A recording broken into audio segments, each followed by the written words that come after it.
Hey everyone, it's Vintage Vinny, and welcome to my second haul from my trip to Louisville, Kentucky.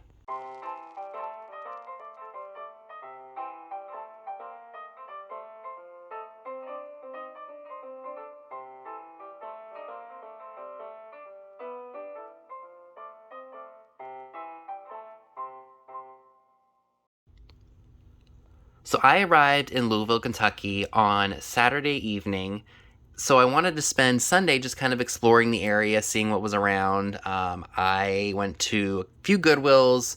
I also went to a couple of peddler malls just to see like what the area had to offer. And I got some pretty decent stuff. So let's go ahead and check it out.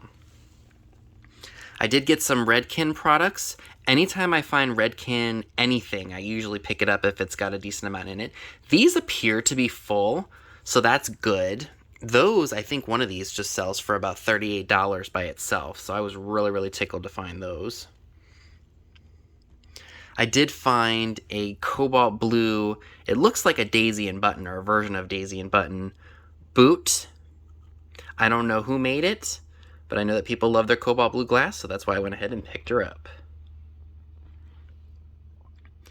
Anytime I can find these geisha wear hair receivers, I do pick them up because I know that people like them. This is a decent sized one, so that's why I went ahead and grabbed that one. I found this really cool bar sign or bar item. It says beer 5 cents, tables for ladies, and it's got a bottle opener on it. It says VG Japan, and what's even cool about it is the fact that it has the original box. How neat is that? This is super cute. This is a Dachshund. It looks like a watering can, or maybe kind of like a pitcher or creamer for milk. It does say Japan. It is a little bit dirty. I plan on taking a magic eraser to the bottom of that and seeing if that cleans up real nicely. I also got this honeybee honey pot. It's got the spoon.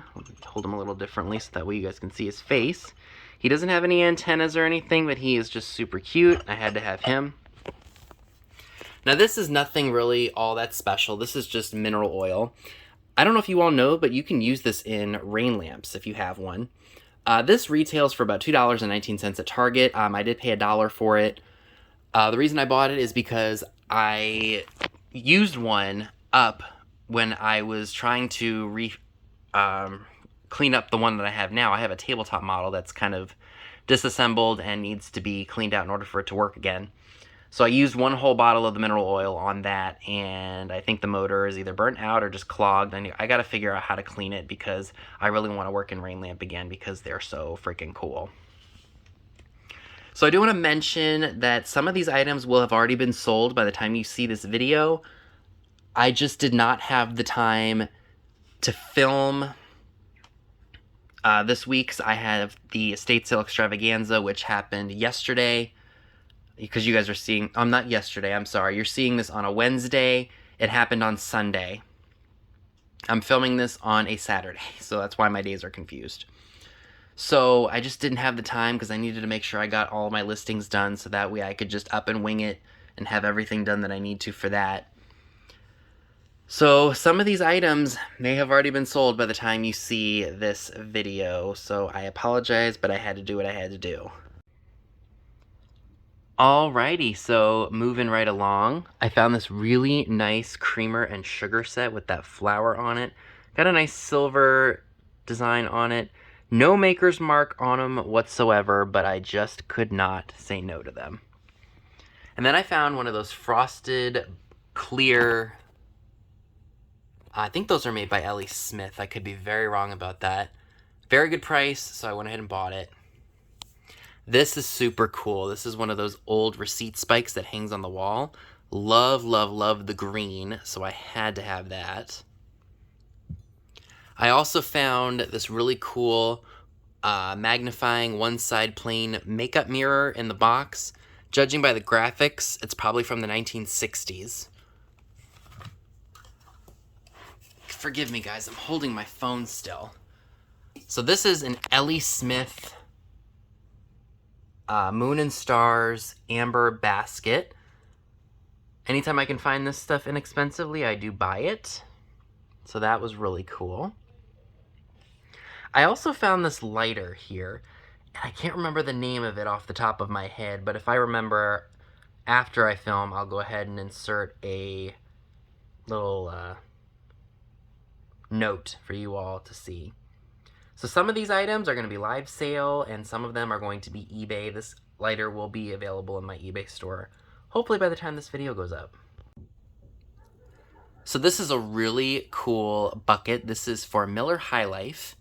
Based on the graphics, I would say this is probably from the late 1960s or early 1970s. I'm not exactly sure what it will bring. I did pay about $15 for it, but it was so different. I'd not seen anything like it before, so I went ahead and took a shot in the dark on it. I don't know what, maybe $50, $60, that could be pushing it. I have no idea, but it is definitely something different, so I had to have that. So you all know I love finding these new old stock hanky sets. Each have 2 of them in them. Why one of them has a bigger package, I just don't know. So I had to pick those up. So I found my tripod, so I think this will be a little bit more stable. This is really cool. This is an amber fan vase. In really good condition, no cracks or chips. Had to have that. This sells on eBay for about $30. This is a... Ooh, forgive me, guys. Ooh, that would have been catastrophic. It's marked Pyrex, USA. Just the sugar bowl, because it has the lid, that sells for $30, you guys. Could not believe it. This is another item that looks like it is Daisy and Buttons. It's just a footed compote. No cracks or chips to it. I thought it was really unique, so I went ahead and picked it up.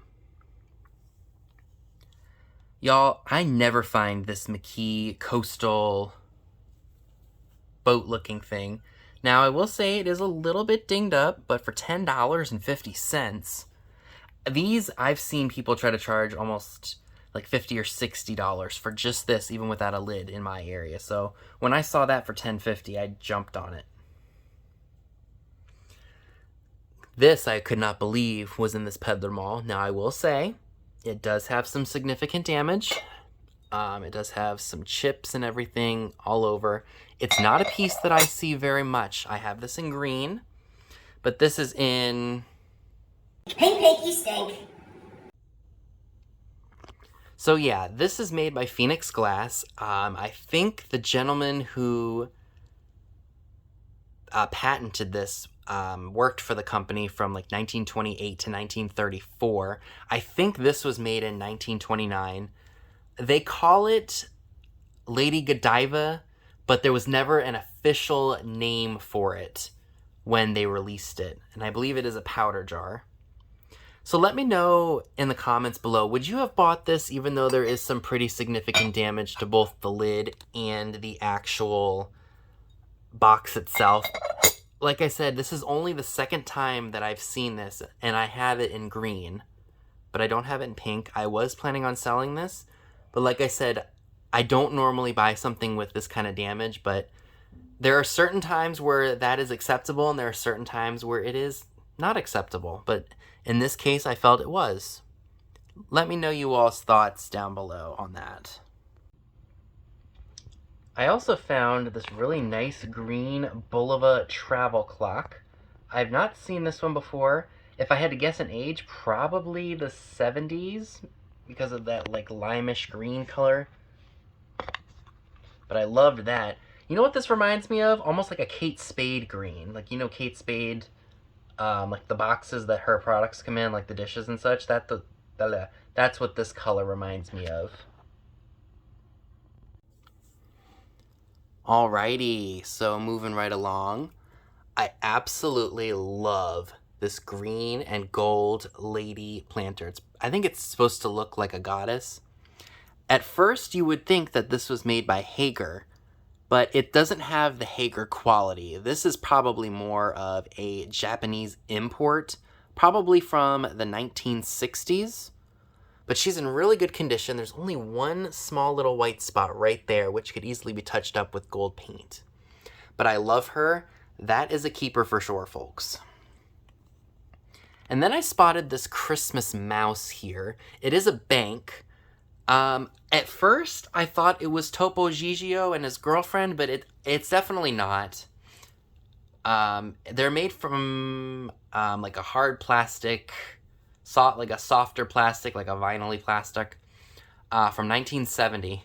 It was so cute. The lady that was ringing me up said, let me wrap this up. I'm like, oh, you don't have to worry about it. It's only plastic. And she's like, are you sure? I'm like, yep.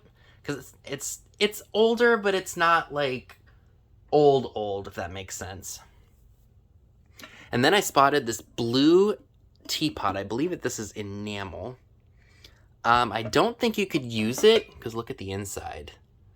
But I thought for decorative purposes or just for decor in your kitchen, that would be absolutely fantastic. Alrighty, and I did pick up some reference books. A couple of them I'm going to keep, and I'll be selling the rest of them. This is not a reference book. This is just a picture of someone named Pat Wymore. I did a little bit of research on her back when I first saw this photo, but I can't for the life of me remember any details about her right now. But look at how pretty she is in that outfit. So I got a book on Left in China, Old and New, Ruth McCarthy. This is a Schiffer book, so that means... Hold on.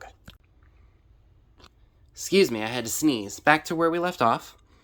This is a Schiffer book for collectors, so of course you can't go by the prices of these items, but it just gives you an idea of what the item's name is and just what to look out for when you're out thrifting and antiquing. But along with that, I also got more Left in China, also written by Ruth McCarthy. So those will be fun to look through, and then I may sell them. I'm not sure just yet. Now, Scott has been encouraging me to go for the glass books, so I'm kind of, sort of, slowly starting to pick them up if I find them reasonably priced. This one is a Collector's Encyclopedia of Depression Glass. So this will be interesting for me to look through. I did not realize that when I bought it that there is some water damage to the pages because it's all like, what do you want to call it? It's like all crinkled. Like it looks like some moisture got into it and wrinkled the pages a little bit. This one I probably will sell. This is Hansen's American Art Pottery Collection, Identification and Values. So that's a cool one to look through. It's got all the different glass companies in it. And yeah, so that's cool. Did I say glass? I'm sorry, pottery companies. So that's a fun piece to look through. Now this one is really cool. This is the Masterpiece of American Glass. It's from the Corning Museum of Glass, the Toledo Museum of Art, and Lillian Nassau Limited. So this has got some really neat stuff in it. I thought you all might like it. So that's why I went ahead and picked it up. All right, you guys, so we are going to go ahead and check out what I believe to be the last two items for this haul, so let's go ahead and see. Next to that Figaro Lady Planter, these two are probably my favorite items from this shopping trip. I spotted this snowflake-shaped console bowl with the sailboats in them, or just the boats. If you look at it from a bird's eye view, it definitely looks like a snowflake. It is footed, as you can see. Very, very unique. I have not seen that before, so I went ahead and picked that up. I will say I did pay $20 for it, but it's unique. I don't know that I'll ever see it again, so that's when you buy it. Could not believe I found another piece of Vaseline glass, you guys. Oh my goodness. I spotted it on the shelf at the One Peddler Mall, and I said, if this glows, I'm taking it home with me. And sure enough, it fluoresced like you wouldn't believe, just like that bowl that I shared with you all on Monday. I mean, look at that. I don't see this kind of stuff in my area for cheap. That was also about 20 bucks. So that's why I went ahead and grabbed it. And folks, that concludes my second shopping trip to Kentucky. Let me know down below in the comment section what were your favorite items and what would you have picked up.